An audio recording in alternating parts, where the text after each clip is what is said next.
السلام علیکم ورحمۃ اللہ وبرکاتہ.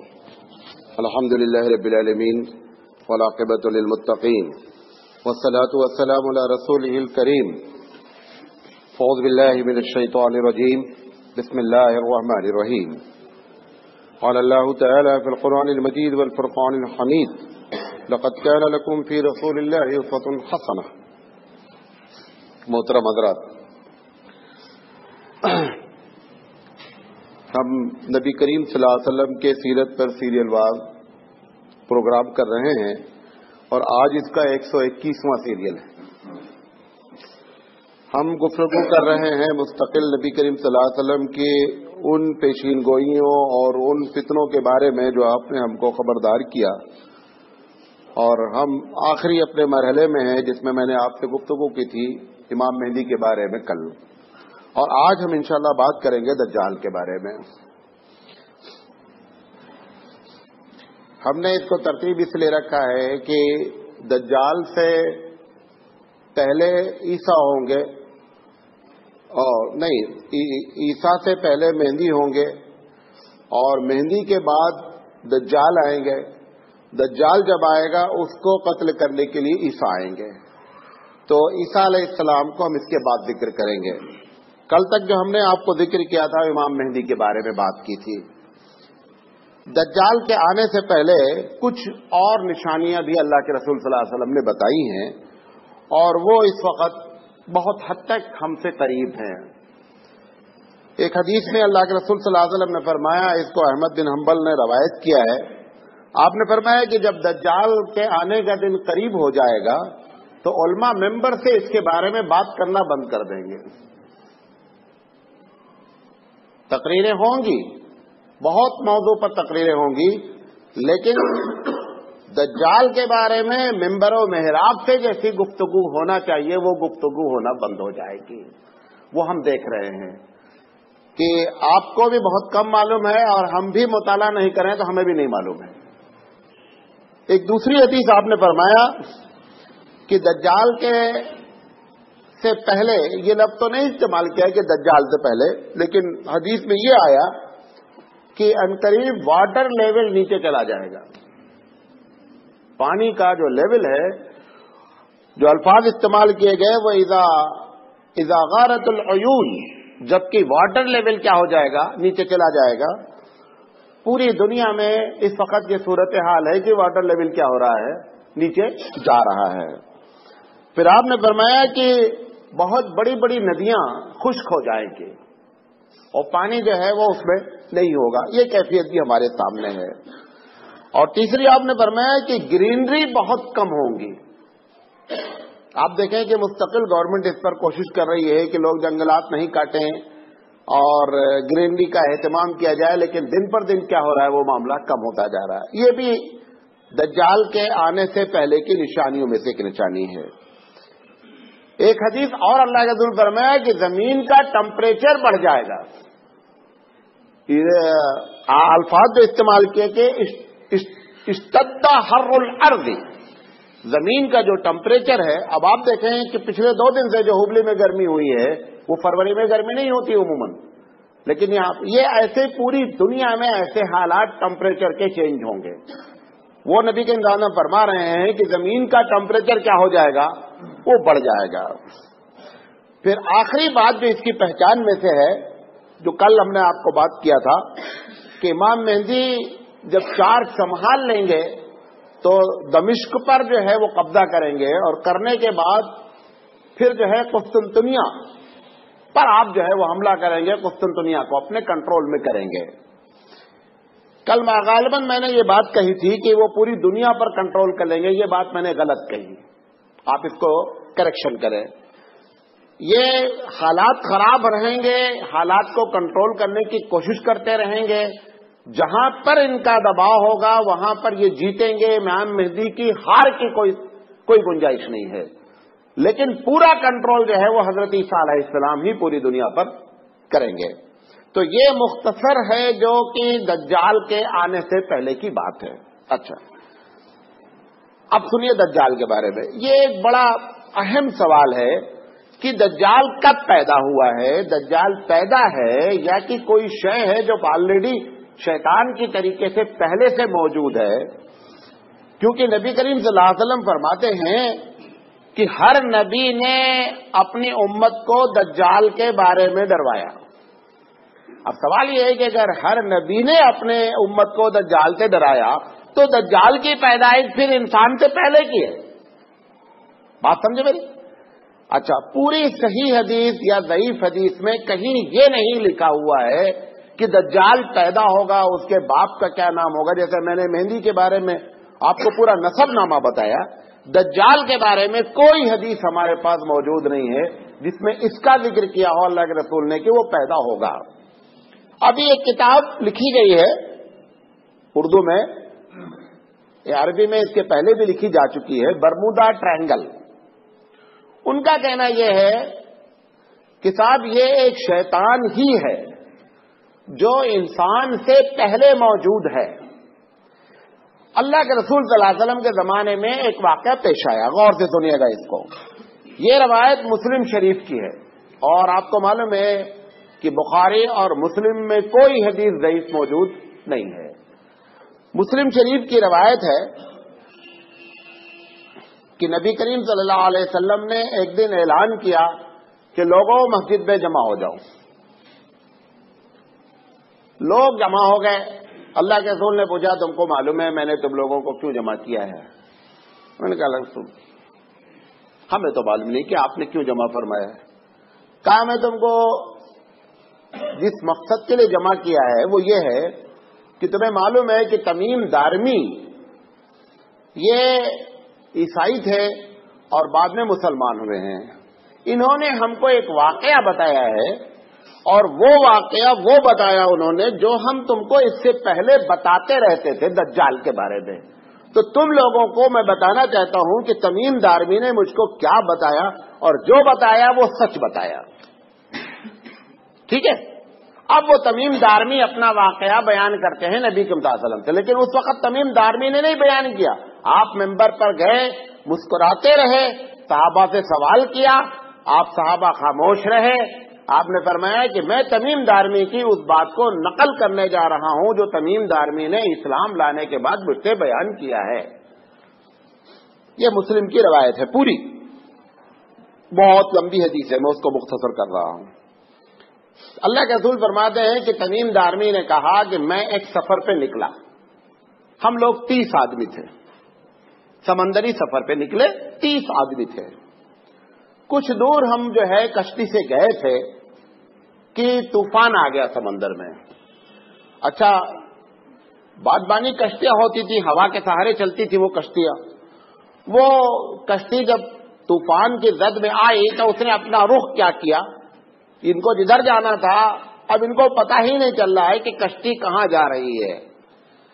تمیم دارمی کہتے ہیں کہ 1 مہینے تک یہ کشتی ہم کو پتہ نہیں کہ کس طرف جا رہی ہے اور 1 مہینے تک لگاتار طوفان میں کشتی گری رہی ہے. 30 دن کے بعد وہ جا کر کے جب طوفان رکا تو کشتی ایک جزیرے کے پاس، ایک آئی لینڈ کے پاس کھڑی ہوئی. اب ان لوگوں کو جب تھوڑی سی خشکی نظر آئی تو یہ لوگ وہاں سے اترے اس جزیرے پہ. اترنے کے بعد انہوں نے دیکھا کہ یہ جزیرے کے بعد میں ایک اور جزیرہ ہے. اس جزیرے پہ جانے کے لیے چھوٹی کشتیاں کچھ ساحل پر لگی ہوئی ہیں. ان لوگوں نے اس چھوٹی کشتی کو استعمال کیا اور دوسرے بڑے جزیرے پہ چلے گئے. جب دوسرے بڑے جزیرے پر یہ لوگ اترے تو ایک ان کو آدمی کی شکل میں یا جانور کی شکل میں ایک شخص نظر آیا. کہتے ہیں کہ بال اس کے اتنے تھے کہ یہ نہیں پتا چلتا تھا کہ اس کا منہ کدھر ہے اور اس کا پیچھا کدھر ہے. انہوں نے اس سے پوچھا کہ بھئی تم کون سی مخلوق ہو؟ اس نے کہا ہم جاسوس ہیں. اس نے کہا انا الجاسوس، میں جاسوس ہوں. اس نے کہا میں تم کو ایک ایسے آدمی کے پاس لے چلتا ہوں جو تمہارے آنے کا انتظار کر رہا ہے. کہا ہم تو کوئی ایسا پلاننگ کے ساتھ تو نہیں آئے. کہا لیکن وہ تم کو دیکھ کر کے خوش ہوگا، چلیں گے اس کے پاس. تو جب انہوں نے اس کا ذکر کیا تو تمیم دارمی کہتے ہیں کہ ہم لوگ بڑے خوش ہو کر کے کیا ہوئے کہ چلو لگتا ہے کوئی آدمی اپنے جان پہچان کا ہے کہ 30 دن سے آدمی دیکھا ہی نہیں ہے، پانی ہی پانی دیکھا ہے، تو یہ اس کے پاس بھاگے. وہاں گئے تو انہوں نے دیکھا کہ ایک بڑا لہیم شہیم آدمی موٹی موٹی زنجیروں میں جکڑا ہوا ہے، اور جکڑا بھی اس طریقے سے ہے کہ یہ ہاتھ دونوں زبردست کمر کے ساتھ اور گلے میں زنجیریں اور پیر، یعنی کوئی جنبش کرنے کا سوال نہیں ہے، وہ بندہ جکڑا ہوا ہے. انہوں نے جا کر کے دیکھا تو اس سے پوچھا کہ آپ کون ہیں؟ کہا پہلے تم لوگ بتاؤ تمہاری کیا حال ہے. اس نے ان سے ایک ایک سوال شروع کیا. کون ہو جھگڑا ہوا بندہ؟ زیادہ تر ندی اور پانی کے بارے میں سوال کیا کہ فلاں چشمہ کیسا ہے، فلاں ندی کیسی ہے. ایک 4-5 سوال کیے اسی علاقے کے، جس علاقے کے یہ لوگ رہنے والے تھے. انہوں نے بتایا کہ فلاں چشمے سے بہت پانی نکلتا ہے، جو کھیتی جاری ہو رہی ہے. اس نے کہا کہ وہ بتاؤ کہ تمہارا یہ جو نبی آیا ہے امی، اس کا کیا حال ہے؟ انہوں نے کہا ہاں وہ آئے ہیں. انہوں نے کہا کہ ان کی لڑائی عربوں سے ہوئی کہ نہیں ہوئی؟ کہا لڑائی ہوئی. کہا جیتے کہ نہیں جیتے؟ کہا ہاں جیت گئے. کہا اچھا. تو انہوں نے کہا کہ آپ اپنے بارے میں بتائیے آپ کون ہیں؟ کہا میں مسیح دجال ہوں. میں کون ہوں؟ میں دجال ہوں، اور میرا وقت عنقریب آنے والا ہے جب مجھے چھوڑا جائے گا، اور جب مجھے چھوڑا جائے گا تو میں پوری دنیا کا گشت کروں گا، اور گشت کرنے کے بعد 2 شہر کو چھوڑ کر کوئی شہر ایسا نہیں ہوگا جو ہمارے قبضے سے باہر میں ہو. وہ ایک مکہ ہوگا اور ایک مدینہ ہوگا. اور مکہ اور مدینہ میں نہ گھسنے کی وجہ یہ ہے کہ وہاں پر فرشتوں کا پہرا ہوگا اور ہم اندر داخل نہیں ہو سکتے، ورنہ ہم پوری دنیا کی سیر کریں گے. یہ حدیث ہے جو تمیم دارمی نے، مسلم شریف کی حدیث ہے، جس میں کوئی ضعیف ہونے کی گنجائش نہیں ہے. اچھا، یہ میں نے آپ کو مختصراً بتایا یہ بات کہ اس کی پیدائش کب ہے اس کا کوئی علم نہیں ہے. اللہ کے رسول صلی اللہ علیہ وسلم نے تمیم دارمی کی اس بات کی تصدیق فرمائی کہ وہ دجال ہے. اور جب آپ نے کہا لوگوں سے کہ میں تو تم کو تمیم دارمی کی بات اس لیے بتانی چاہیے کہ میں تم کو اس کے پہلے دجال کے بارے میں بتاتا تھا تو تم ایمان لائے تھے، لیکن آج ایک آدمی اپنی آنکھوں دیکھا حال بیان کر رہا ہے، تو جو میں نے تم کو بتایا تھا وہ اس واقعے سے ایک دم ٹیلی کر رہا ہے. تو ہم یہ بات آپ سے نہیں بتا سکتے کہ یہ کون ہے، مخلوق کے لحاظ سے کیا ہے، اس کا بھی علم صحیح نہیں ہے. یہ جو برمودا ٹرائنگل کتاب بتائی میں نے آپ کو، اس میں انہوں نے اشارہ کیا ہے کہ یہ شیطان کی قسموں میں سے ایک قسم ہے، اور دجال شیطان کا آخری حربہ ہے کہ انسان کو کسی طرح سے جنت میں جانے سے روکنا ہے، جو اس کی پہلے دن سے پلاننگ چلی آ رہی ہے. ٹھیک ہے، یہاں تک ایک بات ہو گئی. اب ہم آپ کو اللہ کے رسول صلی اللہ علیہ وسلم نے دجال کا کیا حلیہ بیان کیا ہے، دجال کی کیا سواری ہوگی، اور دجال کس قسم کی ایکٹیویٹیز شروع کرے گا، یہ ہم آپ کو ترتیب سے بتاتے ہیں. اللہ کے دجال کے معنی سمجھ لو، دجل کے معنی ہوتے ہیں عربی زبان میں دھوکہ دینا، یعنی کیا ہر کام اس کا کیا ہوگا، دھوکے کا ہوگا. لوگ اس بات کو سمجھ نہیں پائیں گے کہ دھوکہ دے رہا ہے، لیکن اس کا نام ہی دجال ہے. اللہ کے رسول صلی اللہ علیہ وسلم نے فرمایا کہ دنیا کا سب سے خطرناک فتنہ دجال کا فتنہ ہے. صحیح روایتوں میں لکھا ہے کہ نبی کریم صلی اللہ علیہ وسلم جب ہر نماز کے بعد درود شریف پڑھتے تھے تو آپ فتنۃ مسیح دجال سے پناہ مانگتے تھے کہ اللہ اس سے ہم لوگوں کی حفاظت فرمانا. اور آپ نے اپنی امت کو سکھایا کہ وہ ہمیشہ اس سے پناہ مانگتی رہے کہ اللہ اس سے ہماری حفاظت کرنا. نبی کریم صلی اللہ علیہ وسلم نے فرمایا کہ عبد العزیٰ بن قطع، یہ ایک قبیلے کا ایک شخص ہے، آپ نے فرمایا کہ اس کی شباہت دجال کی جو ہوگی وہ عبد العزیٰ بن قطن کے مشابہ ہوگا. یہ روایت مسلم میں نقل کی ہے. میں ایک ایک بات جو کروں گا ساری حدیث آپ کے سامنے کوٹ کرتا چلوں گا. آپ نے فرمایا اس کا رنگ جو ہوگا وہ گندمی ہوگا، یعنی نہ بہت گورا ہوگا نہ بہت کالا ہوگا، میڈیم کا ہوگا. اور پھر آپ نے فرمایا کہ اس کے بال عجیب و غریب ہوں گے. وہ جو برمودا ٹرینگل کتاب لکھی ہے، انہوں نے لکھا ہے کہ یہ جو بال کی اسٹائل چینج ہو رہی ہے، آپ دیکھ رہے ہیں بعض لوگ ایسے بال بنا رہے ہیں، بعض لوگ جو ہے وہ یہاں آگے کر رہے ہیں، وہ سارا دجال کے بال کا ذکر لکھا ہوا ہے، تقریباً 8 نمونے کا۔ وہ جتنے بال آپ دیکھ رہے ہیں وہ سارے کے سارے لکھے ہوئے ہیں بال کے بارے میں۔ تو انہوں نے لکھا ہے کہ ہیئر اسٹائل جو چینج ہو رہی ہے یہ دجال کی علامتوں میں سے ایک علامت ہے۔ آپ دیکھیں بعض لوگ بال بنائیں یہاں، ارے یہاں تو ہندوستان ابھی ٹھیک ہے، جاپان آپان میں تو ایسے ایسے بال کے سمجھ ہی نہیں آتا ہے کہ چڑیا کا سر ہے کہ آدمی کا سر ہے، ایسے ایسے بال ایسی ایسی ڈیزائن کے بنائے ہوئے ہیں۔ تو دجال کے بارے میں اللہ کا فرمایا کہ اس کے بال بڑے ہی کڑے ہوں گے اور پیچھے سے عجیب طریقے سے نظر آئے گا۔ جادن کا لفظ استعمال کیا ہے کہ مڑا ہوا بھی ہوگا، گھنگریالا بھی ہوگا، اور ایک الگ ڈیزائن کا جو ہے وہ دکھ رہا ہوگا۔ پھر آپ یہ بھی روایت مسلم کے ہے، آپ نے فرمایا دونوں آنکھ میں اس کے عیب ہوگا، ایک آنکھ سے تو یہ اندھا ہوگا اور دوسری آنکھ میں جو بیچ میں پتلی ہے نا اس میں بھی ایسا لگے گا کہ اس کو نظر نہیں آ رہا ہے۔ تو آپ نے فرمایا کہ دونوں آنکھ سے کیا ہوگا؟ اندھا ہوگا۔ یہ روایت احمد کی ہے۔ بعض روایت میں ہے کہ جو اندھا ہوگا وہ بائیں آنکھ ہوگی، یہ روایت مسلم کی ہے کہ بائیں آنکھ سے اندھا ہوگا اور داہنی آنکھ میں کیا ہوگی؟ اس کے ایک سفید سا جو ہے نشان ہوگا جس سے یہ نہیں معلوم ہوگا کہ دیکھ پا رہا ہے کہ نہیں دیکھ پا رہا ہے۔ اس کے پیشانی پر آپ نے فرمایا کہ لکھا ہوگا کافر، کفر۔ ہر مومن جو اس کو دیکھے گا وہ پڑھ لے گا کیا لکھا ہے۔ اللہ کے رسول صلی اللہ علیہ وسلم نے فرمایا وہ چاہے پڑھنا جانتا ہو یا نہیں جانتا ہو، اس ایمان کی یہ شان ہوگی کہ اس کو معلوم ہو جائے گا کہ یہی بندہ ہے اصل دجال۔ یہ روایت جو آپ نے بیان فرمائی یہ ابن ماجہ، حاکم اور احمد کی روایت ہے۔ پھر آپ نے فرمایا کہ اس کی جو سواری ہوگی اس وقت تو لفظ گدھا استعمال ہوا ہے، اتنا بڑا گدھا ہوگا کہ دونوں کان سے اس کی دوری 40 ہاتھ ہوگی۔ نہیں سمجھے؟ جو گدھا ہوگا وہ گدھا اتنا بڑا ہوگا کہ ایک کان سے دوسرے کان کی جو کا ڈسٹینس ہوگا وہ 40 ہاتھ کا ہوگا۔ اکثر ہمارے علماء نے لکھا ہے گدھا سے مراد یہاں پہ سواری ہے۔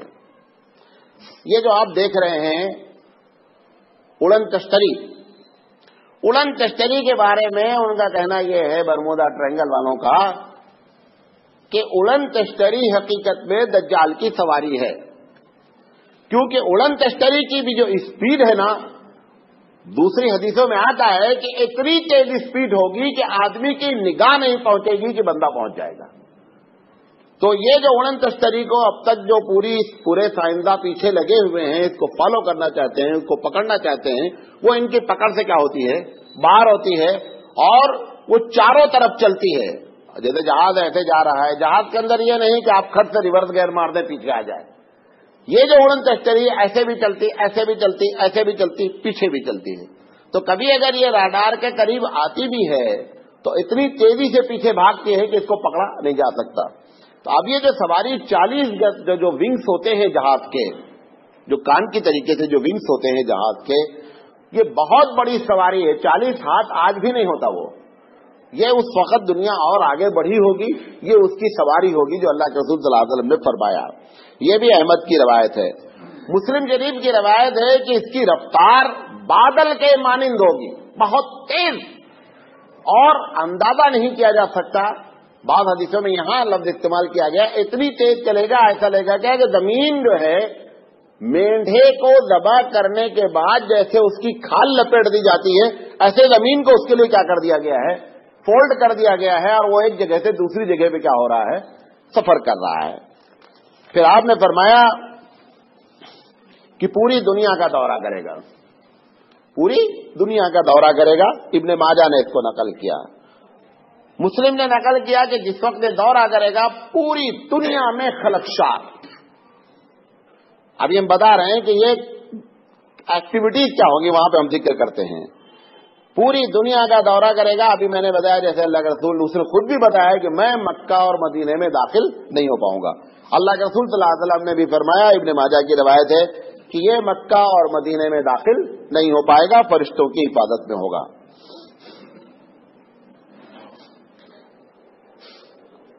جب یہ پوری دنیا پر غلبہ کر لے گا اور مدینے کے قریب پہنچے گا تو فرشتے اس کو روکیں گے۔ جب فرشتے روکیں گے تو مدینے میں 3 زلزلے آئیں گے۔ اللہ کے رسول فرمایا، ابن ماجہ کی روایت ہے کہ مدینے میں 3 زبردست زلزلے آئیں گے۔ جب زلزلہ آئے گا تو لوگ جو مدینے کے اندر ہیں نا، وہ یہ سمجھیں گے کہ یہ جو باہر کھڑا ہوا ہے اس کے اثرات ہیں، یہ زلزلہ ڈال رہا ہے۔ تو ایک بہت بڑا طبقہ مدینے سے جو منافقین کا ہوگا وہ دجال کے ساتھ شامل ہو جائے گا، اور جو مومن ہوں گے وہ اسی کے اندر رہیں گے، وہ زلزلے سے نہیں ڈریں گے۔ اللہ کے رسول نے فرمایا کہ اللہ تعالیٰ ان کی کیا کرے گا؟ حفاظت کرے گا، یہ وہاں سے نکل آئیں گے۔ مزے کی بات یہ ہے کہ دجال کے سب سے بڑے فالوورز عورتیں ہوں گی۔ کیوں؟ کیونکہ اس کے نزدیک ہر چیز حلال ہوگی، کوئی چیز حرام ہوگی نہیں، لہذا عورتوں کو فری چھوٹ۔ جو آپ دیکھ رہے ہیں یہ جو فری سیکس کی بات ہے، لڑکی لڑکی سے شادی کر سکتی ہے، لڑکا لڑکی سے شادی کر سکتا ہے، جو ڈریس کی ایک دم اریانیت شروع ہے، یہ سب ان کو کیوں پسند ہے؟ کیونکہ وہ اسلام یا کسی دوسرے مذہب کے خلاف اس لیے کہ اسلام اس پر قدغن لگاتا ہے، اس پر ضرب مارتا ہے۔ تو یہ ساری چیزیں کیا ہوگی؟ ان کی فری ہوں گی۔ لہٰذا حدیث میں آتا ہے، طبرانی اور حاکم کی روایت ہے، اللہ کے رسول نے فرمایا کہ عورتیں سب سے زیادہ دجال کے فالوورز ہوں گی۔ اچھا، اب یہ جو اس کا یہاں تک ایک بات ہوئی، یہ سب سے پہلے دعویٰ کیا کرے گا؟ یہ دعویٰ کرے گا میں نبی ہوں۔ کیا کرے گا؟ میں نبی ہوں۔ کچھ دن تک اللہ کے رسول صلی اللہ علیہ وسلم نے فرمایا، ابن ماجہ کی روایت ہے کہ دعویٰ نبوت کرنے کے بعد فوراً دوسرا دعویٰ ٹھوکے گا کہ نہیں صاحب میں خود خدا ہوں، میں خود خدا ہوں۔ اللہ کے رسول صلی اللہ علیہ وسلم نے فرمایا کہ اتنا بڑا احمق آدمی ہے، خدا کانا نہیں ہوتا ہے، خدا کانا نہیں ہوتا ہے۔ اللہ جو ہے وہ عیب سے فری ہوتا ہے۔ نمبر 1، اللہ انسان کی نظروں سے میں آ نہیں سکتا، ہماری آنکھوں میں وہ قوت نہیں ہے کہ ہم رب ذوالجلال کو دیکھ سکیں۔ یہ دونوں باتیں یہ سراسر جھوٹ بول رہا ہے۔ تو آپ نے فرمایا کہ یہ جو بات کہہ رہا ہے کہ میں نبی ہوں، یہ بھی جھوٹی بات ہے، اور میں جو یہ کہہ رہا ہوں کہ میں خدا ہوں، یہ اس سے بڑی جھوٹی بات ہے۔ یہ جو قادیانی مرزا غلام احمد ہے، اس نے بھی سب سے پہلے جو ہے نا، اس کے الگ الگ دعوے ہیں، اس کی کتاب کہیں ملے گی، خیر نہیں پڑھیے گا، کسی عالم کے ساتھ پڑھیے گا۔ یہ اس کا جو سب سے پہلا دعویٰ ہے غلام احمد کا، وہ یہ ہے کہ میں عیسیٰ علیہ السلام ہوں۔ اچھا، اتنے دعوے چینج کیا ہے کہ نمبر دینا مشکل ہے۔ ایک دعویٰ ہے کہ میں عیسیٰ علیہ السلام ہوں، ایک دعویٰ ہے کہ میں مہدی ہوں، ایک دعویٰ ہے کہ میں نبی ہوں، ایک دعویٰ ہے کہ میں اللہ کی بیوی ہوں، میں اللہ کی بیوی ہوں، اور یہ بھی لکھا ہے کہ مجھے پیریڈ آتا ہے۔ ایسے جھوٹے قسم کے دعوے غلام احمد قادیانی نے اپنے بارے میں کیے ہیں۔ تو یہ خیر وہ دعویٰ نہیں کرے گا، یہ اس سے بڑا دعویٰ کرے گا کہ میں خدا ہی ہوں۔ بہرحال جب یہ دعویٰ کرے گا کہ میں خدا ہوں تو اب خدائی صفت پیدا، اس کے اندر خدائی صفت کو شو کرے گا۔ حدیثوں میں آتا ہے کہ اس کے ساتھ جنت اور جہنم کی طرح چیزیں ہوں گی۔ اندازہ یہ ہوتا ہے، جو تفسیر اس کی بیان کی جاتی ہے، کہ اتنی فیسلٹیز ہوں گی کہ وہ جنت کی طرح ہوں گی، اور اتنی سزائیں ہوں گی جو جہنم کی طرح ہوں گی۔ اللہ کے رسول صلی اللہ علیہ وسلم نے فرمایا کہ جس کو وہ جنت کہہ رہا ہے وہی حقیقت میں جہنم ہے، اور جس کو وہ جہنم کہہ رہا ہے وہی حقیقت میں کیا ہے؟ جنت ہے۔ اگر کوئی مومن اس کی بات میں نہ آ کر کے یہ کہہ دے کہ صاحب ٹھیک ہے تو مجھے جہنم میں ہی ڈال دو، اگر وہ جہنم میں ڈال دے گا اس کے یقین پر کہ یہ جھوٹ بول رہا ہے، تو اللہ کے رسول فرمایا کہ وہ اس کے لیے جنت ہی ہوگی، جہنم نہیں ہوگی۔ لیکن اس قسم کی فیسلٹیز دکھلائے گا لوگوں کے سامنے۔ نمبر 2، جو لوگ اس کی بات مانیں گے، جس علاقے میں زمین کے خزانے، جو زمین میں سونا ہے، چاندی ہے، پیٹرول ہے، یا اور دوسرے کیمیکلز اور دوسرے منرلز جو ہیں، وہ سارے کے سارے اس کے سامنے آ جائیں گے۔ حدیث میں آتا ہے کہ جانور اتنا دودھ دیں گے کہ لوگ پریشان ہو جائیں گے، اتنا دودھ اس کے ماننے والے، اور جو لوگ نہیں مانیں گے سارے معاملات اس کے ساتھ کیا ہو جائیں گے؟ الٹے ہو جائیں گے۔ الٹے ہونے کے بعد اللہ کے فرمایا ان کے ساتھ 2 شیطان بھی ہوں گے. کتنے 2 شیطان ہوں گے. یہ ایک مومن سے ٹکرائے گا, بولے گا کہ تم مجھے خدا مانو. بولے گا دیکھو میں جس نبی کا ماننے والا ہوں اس میں کوئی بھی خدا نہیں ہے. بولے گا اچھا میں تمہارے ماں باپ مر گئے ہیں, دونوں کو زندہ کر کے اگر اٹھا دوں اور اگر وہ اٹھ کر کے بولیں کہ میں خدا ہوں تو بات مان لو گے؟ کہا جو پہلے اٹھاؤ دیکھا. دونوں کو زندہ کرے گا قبر پہ جا کے. یہ جو دونوں شیطان ہیں نا, یہی ماں باپ کی شکل اختیار کر لیں گے اور کہیں گے بیٹا یہ جو کہہ رہا ہے اس کی بات مانو, یہ ایمان والی بات کر رہا ہے, اس کی بات مانو. تو بعض روایت میں ہے کہ یہ اس کے ساتھ ہو جائے گا. اس کے بعد ایک دوسرے مومن سے ٹکرائے گا. یہ اچھا جتنی بھی اس کی کرامت ہوں گی, حدیث میں آتا ہے کہ موت اور زندگی کی کرامت جو ہے نا کہ مار دینا اور زندہ کر دینا, یہ ایک ہی واقعہ پیش آئے گا.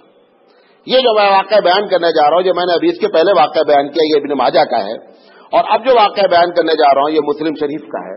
مومن ٹکرائے گا, وہ اس کو دیکھے گا کہ کافرہ لکھا ہوا ہے, وہ اپنی ساری فیسلٹیز جنت جہنم بتائے گا اور بولو کیا کر سکتا ہوں. وہ جب پڑھ لے گا اس کو بولے گا دیکھو تم دجال ہو, ہم تم سے قطعی ڈرتے ہی نہیں ہیں. کہا میں اگر تم کو مار دوں اور مارنے کے بعد زندہ کر دوں تو نے کہا ٹھیک ہے. یہ اس کو کیا کرے گا, 2 پیس میں ٹکڑے کر دے گا. حدیث میں آتا ہے, مسلم شریف کی روایت ہے کہ 2 ٹکڑے کر دے گا, اور 2 ٹکڑا کرنے کے بعد کافی دیر کے بعد اس کو کیا کر دے گا, جوائن کر دے گا. جوائن کرنے کے بعد بولے گا بیٹا اب بولو کیا ہے تمہاری رائے. انہوں نے کہا اب یقین ہو گیا کہ تم صحیح میں دجال ہو. یہ بات آج ہمیشہ یاد رکھیں, نفع اور نقصان کسی کے صحت کی دلیل نہیں ہوتی. نفع اور نقصان کسی کی صحت کی دلیل نہیں ہوتی, کسی کی تکلیف کسی کی پریشانی کی دلیل نہیں ہوتی, کسی کی خوشحالی رب کی رضا کی دلیل نہیں ہوتی. یہ ساری چیزیں کتاب اور سنت سے ہوتی ہیں. تو یہاں پر یہ جو اس نے دکھلایا اور دکھلانے کے بعد, کیونکہ جتنے لوگ بھی آپ دیکھیں اس کی پوری بات پر, جتنے لوگ بھی اس پر ایمان لائے اس کی بنیاد صرف نفع اور نقصان ہے. غور سے سنیے گا اس جملے کو, جتنے لوگ اس پر ایمان لا رہے ہیں سب کی بنیاد کیا ہے کہ کسی کو نفع پہنچا ہے کسی کو نقصان پہنچا ہے. یہ آج جو ہمارے پاس قبروں کی تجارت ہے اس میں بھی یہی چکر ہے. کوئی بھی آدمی بیچارہ جو پریشان ہے اس کا معتقد ہے اس وجہ سے کہ اس قبر پہ جانے کے بعد اس کو لڑکا پیدا ہوا ہے. اب مولانا سراج جتنا بھی سمجھائیں گے اس کی بات سمجھ میں نہیں آتی ہے. اس کو معلوم ہوتا ہے کہ یہیں پہ چادر چڑھانے سے لڑکا ہوا ہے. یہ بات آپ اپنی زندگی میں نوٹ رکھیں کہ قرآن اور حدیث حجت ہوتی ہے, نفع نقصان خوشحالی اور کسی کی پریشانی حجت نہیں ہوتی ہے. تو یہ بندہ جب اللہ کے رسول صلی اللہ علیہ وسلم نے فرمایا کہ جب یہ کہے گا کہ میں تم کو نہیں مارتا, تو وہ کہے گا کہ اب اگر تمہارے اندر طاقت ہے تو تمہیں مار کے دکھلاؤ مجھے. دوسری حدیث بات ہے کہ اگر اب تمہارے اندر طاقت ہے تو مارو مجھے. اب یہ اپنی ساری چھو منتر جادو منتر سب لگائے گا, لیکن اب وہ مومن کو مارنے کی طاقت نہیں رکھے گا. یہ اس کا آخری حربہ ہوگا جو اللہ کے رسول صلی اللہ علیہ وسلم فرمایا. اس کے بعد مسلمانوں کی اب یہ پورا دورہ جب کر کے مدینے سے ہار کر کے واپس آئے گا تو اب مسلمان زیادہ تر 3 جگہ پر ہوں گے. کتنی جگہ پر ہوں گے؟ 3 جگہ پر. کچھ لوگ مکے میں ہوں گے, کچھ لوگ مدینے میں ہوں گے, اور کچھ لوگ جو ہے وہ بیت المقدس کے قریب میں ہوں گے. اب اس کو جب معلوم ہوگا کہ مکہ مدینہ میں تو ہمارا بس نہیں چل رہا ہے, تو یہ بیت المقدس کی طرف کیا کرے گا؟ کچھ کرے گا. اور بیت المقدس میں مسلمانوں سے زبردست قسم کی جنگ کرے گا. مسلمان ایک پہاڑ کا نام لیا گیا ہے جبل الدخان, اس کے قریب میں مسلمان اکٹھا ہوں گے اور اس سے لڑنے کی پوری کوشش کریں گے. اللہ کے رسول صلی اللہ علیہ وسلم فرمائے, ابن ماجہ کی روایت ہے کہ 1/3 لوگ شہید کر دیے جائیں گے اس کے جنگ میں, اور اس کے حوصلہ اور اس کا بلند ہو جائے گا. کچھ لوگ جو ہے مختلف انداز میں جب یہ دیکھیں گے جنگ ہاری جا رہی ہے تو یہ ہوگا کہ اپنے آپ ایمان چھوڑ کر کے بھاگنے کی کوشش کریں گے. بہرحال جو اس وقت کا امیر ہوگا وہ امیر یہ حضرت مہدی ہوں گے, اور حضرت مہدی کہیں گے اب جم کر کے لڑائی کرنا ہے. یہی وہ وقت ہوگا جب عیسیٰ علیہ السلام آ جائیں گے. بات سمجھے؟ تو وہ جو امیر ہیں جو اسی وقت وہاں سے وہ دمشق آئیں گے اور یہ جو 1/3 قتل ہو چکے ہوں گے ان کی قیادت سنبھال لیں گے, اور سنبھالنے کے بعد جو ہے یہ کہیں گے کہ نہیں آپ لوگ جم کر رہیں, انشاءاللہ جو ہے فتح ہماری ہونی ہے, اور یہ فجر کا وقت ہوگا کہ عیسیٰ علیہ السلام نازل ہو جائیں گے اور مہدی علیہ السلام یا مہدی رحمۃ اللہ علیہ جو بھی آپ کہیں وہ چارج عیسیٰ علیہ السلام کو سنبھال دیں گے. اب عیسیٰ علیہ السلام کے بارے میں سنیے. سب سے پہلے عیسیٰ علیہ السلام کے بارے میں ہم آپ کو آج پوری بات بتاتے ہیں کہ عیسیٰ علیہ السلام کی صحیح تاریخ کیا ہے, اور عیسیٰ کے بارے میں 4 الگ الگ عقیدے ہیں. 15 منٹ ابھی باقی ہے. ایک عقیدہ مسلمانوں کا ہے, ایک عقیدہ یہودیوں کا ہے, ایک عقیدہ عیسائیوں کا ہے, اور چوتھا عقیدہ قادیانیوں کا ہے. یہ عیسیٰ علیہ السلام کے بارے میں قرآن مجید نے کہا ان مثل عیسیٰ عند اللہ کمثل آدم, کہ عیسیٰ کی مثال اللہ کے نزدیک ایسے ہے جیسے آدم کی. عیسیٰ کی ماں کا نام مریم ہے, معلوم ہے, اور مریم کی ماں کا نام حنا ہے. یہ حنا بڑی نیک عورت ہے. انہوں نے اللہ سے دعا کی کہ پروردگار عالم اگر مجھے لڑکا پیدا ہوا تو میں ان لڑکے کو مسجد کی خدمت میں دے دوں گی, بیت المقدس کی. یہ نظر مانی جاتی تھی ہندوؤں میں, آج بھی یہ نظر ہے کہ وہ بچے کو لے جا کر کے مندر کے حوالے کر دیتے ہیں. جب انہوں نے نظر مانی, نظر ماننے کے بعد لڑکا پیدا ہونے کے بجائے مریم علیہ السلام پیدا ہوئی. قرآن مجید نے پوری بات ذکر کی ہے کہ انہوں نے اللہ تعالیٰ سے کہا کہ اللہ اب یہ لڑکا نہیں ہے, یہ لڑکی ہے, میں اس کو کیسے وہاں کے لیے چھوڑ سکتی ہوں. تو اللہ تعالیٰ نے کہا لڑکا اور لڑکے میں کوئی فرق نہیں, آپ اپنی نظر پوری کریں. انہوں نے جا کر کے وہ مسجد کے حوالے کیا. حضرت زکریا علیہ السلام جو ہے وہ اس مسجد کے انچارج تھے. 6 سال کی ان کی عمر تھی کہ مریم کی والدہ کا انتقال ہو گیا. کس کا؟ مریم کی والدہ کا کیا نام بتایا؟ حنا. ان کا انتقال ہو گیا. 6 سال کی عمر میں ان کے چچا داد بھائی تھے, ان کا نام تھا یوسف نجار. یوسف نجار سے ان کی منگنی ہو گئی. کس کی؟ مریم کی. یوسف نجار بھی بہت نیک آدمی تھے.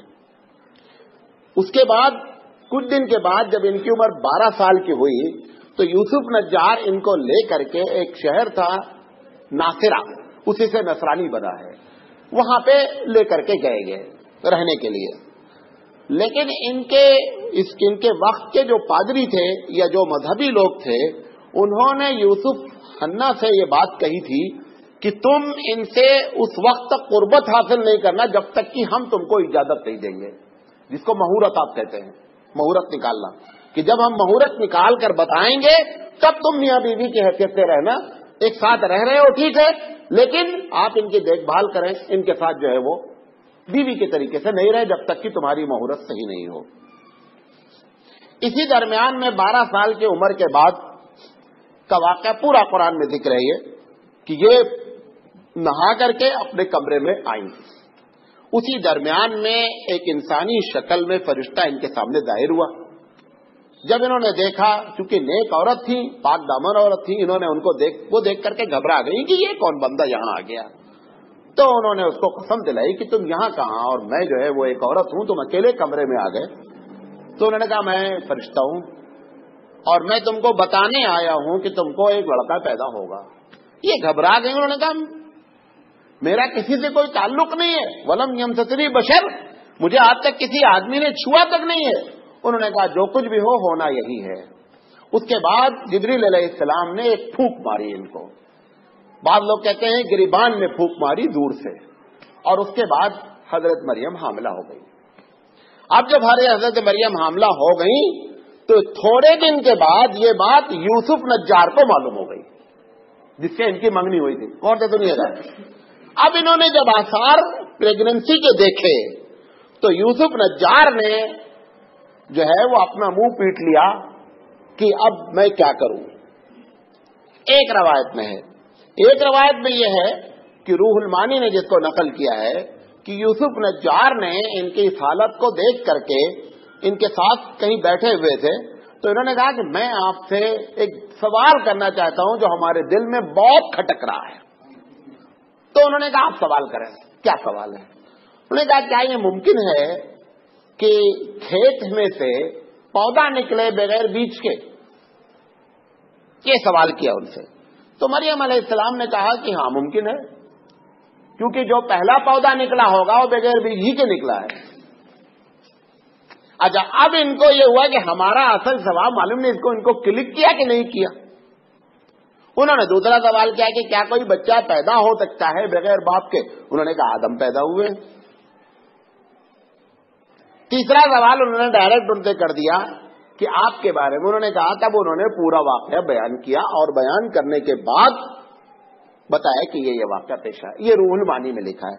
جو پہلا والا میں نے آپ کو بتایا ہے کہ یوسف حنا کو جب معلوم ہوا کہ یہ پریگننٹ ہو گئی ہیں، یہ حمل سے ہو گئی ہیں، تو انہوں نے اپنا گال پیٹ لیا۔ رات میں ان کو خواب آیا، خواب میں یہ آیا کہ جو کچھ ہوا ہے وہ سچ ہے، اور یہ اللہ کی طرف سے دین ہے، اور مریم پاک دامن ہے، لہذا تم جو ان کو غلط سمجھ رہے ہو اپنی غلط فہمی دور کرو، اور یہ پاک دامن عورت ہے۔ بہرحال یہ صبح اٹھے تو انہوں نے جا کر کے مریم کو سجدہ کیا۔ کس نے؟ یوسف حنا نے، کہ میں جو آپ کے بارے میں غلط سمجھا تھا میں آپ سے معافی مانگتا ہوں، اور سجدہ کیا، سجدہ تعظیمی، اور اس وقت سجدہ تعظیمی جائز تھا، لہذا جا کر کے ان کے سامنے سجدہ کیا، اور اپنے گناہوں کو کہ میں نے جو سوچا تھا وہ غلط تھا، آپ پاک دامن عورت ہیں۔ بہرحال لیکن یہ یوسف حنا نے کسی سے ذکر نہیں کیا، کیونکہ کوئی بات کوئی یقین نہیں کرے گا۔ جب یہ پیدا ہو گئے عیسیٰ علیہ السلام تو یہودی آبادی تھی پوری، یہودیوں نے ایک جال رچا۔ اچھا، یہودیوں نے سیدھا بلیم لگایا زکریا علیہ السلام کو کہ یہ سب ڈرامہ ہے اور یہ زکریا کی اولاد ہے۔ اللہ تعالیٰ نے ان سے کہا کہ جب تمہارے بارے میں اعتراض کیا جائے تو مریم تم خاموش رہنا اور اشارہ کرنا کہ بچے سے پوچھو جو تم کو پوچھنا ہے۔